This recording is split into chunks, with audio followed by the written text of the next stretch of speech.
106.1, znam da znaš, Radio Kiss FM. Ono što smo vam najavljivali čitavo jutro, došlo je vreme i da istu stvar realizujemo. Naravno, radi se o intervju sa hrvatskom zvezdom koja se zove kako? Lijepi pozdrav svima od Tajči. Vi slušate Dnevnu dozu na Radio Kiss FM. Da, hvala ti Tajči, nekako smo uspjeli da je nahvatamo s obzirom na to da ona više ne živi čak ni na našem kontinentu. Inače, ona je 90-ih slovila za pravi onaj simbol, odnosno fuziju Marilyn Monroe, one fatalne glumice i naravno najpopularnije barbike na svetu, odnosno najpopularnije lutke na svetu koja se zove Barbika. Nas je interesovalo zašto se Tajči povukla dok je, čini nam se, bila u zenitu popularnosti. Povukla sam se u onom trenutku kad je sve to postalo na neki način destruktivno. Ja se bavim glazbom zato što želim zaista podijeliti ljubav, optimizam, neku dobru, pozitivnu snagu i kad jednostavno nisam mogla kroz sve što se događalo to više na taj način podijeliti, otišla sam.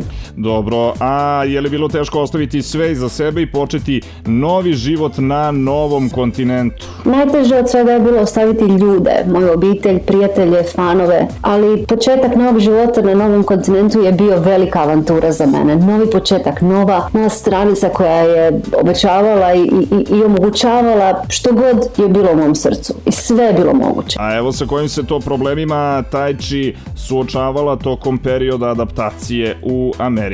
Sama ta fizička promjena, u tom što sam bila u novoj sredini, mi je zapravo omogućila jednu drugu, puno važniju promjenu, a to je ona iznutra. Tu sam se zapravo suočavala sa puno većim izazovima nego adaptacijom u Americi. Evo šta Tajči najviše u Americi nedostaje? Najviše me nedostaje vrijeme koje nisam provela sa roditeljima, sestrom, prijateljima. To mi najviše nedostaje, sve drugo ima. Naravno, a da pitamo i Tajči, da li prati zbivanja na srpsko-hrvatskoj muzičkoj sceni? Vrlo malo pratim zbivanja na domaćoj glazbenoj sceni. Osim kad se stvarno dogodi nešto lijepo, vredno pažnje i mog vremena. A šta je to kada je srpska muzika u pitanju vredno pažnje i nađe se na repertoaru Tatjane Matejaš? Vasta Ladački se uvijek nađe na mom repertoaru.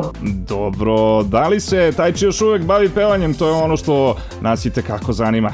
Nikad se nisam prestala baviti pjevanjem. Od svoje 4. godine zapravo mislim da nije bilo mjesec dana u kojem ja nisam pjevala ili nastupala. Da li je to u osobnoj produkciji, da li je to u nekakvom intimnom settingu ili kazalište ili veliki koncerti. Zadnjih 13 godina održali smo nekih 1000 koncerata u jednoj krasnoj seriji duhovnih koncerata. Volim evente, volim te transformacijske glazbene događaje u kojima nas glazba zaista inspirira i podigne i oplemeni na neki način. Eto da, pričali smo o srpsko-hrvatskoj muzičkoj sceni, pa se pitamo da li Tajči prosto zna ko su Severina Vučković i Jelena Rozga, odnosno recimo Ceca i Dragana Mirković. Znam ih jedino po imenima, ne mogu reći da znam tko su. Dobro, ne može reći da zna ko su. Inače, Tajči ovih dana možemo vidjeti na YouTube-u u emisiji čiji je domaćin. U pitanju je, kako smo mi shvatili, reality show koji se zove Waking Up in America, odnosno Buđenje u Americi. Pa zašto snima reality? Waking Up in America nije toliko reality show koliko je talk show sa glazbom, a cilj je ukazati na priče ljudi koji su se uspjeli probuditi iz nečijeg tuđeg sna i živjeti svoj život. Jer svi se često znamo zaglaviti u tom polusnu, poluživotu kojeg zapravo živimo jer neko drugi očekuje od nas da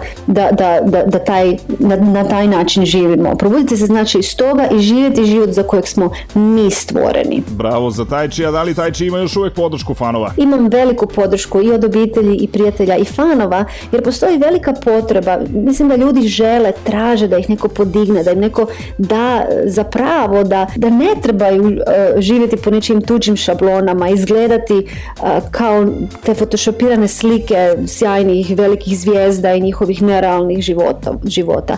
Da svako od nas u svojoj unikatnosti je vrijedan, predivan, snažan kad smo autentični i kad živimo taj život za kojeg smo mi stvoreni. Tajči je definitivno autentična. Ono što je interesantno, a vezano je za nju, jeste da će u utorak objaviti svoj novi singl koji ćete premijerno biti u prilici da čujete na Radio Kiss FM.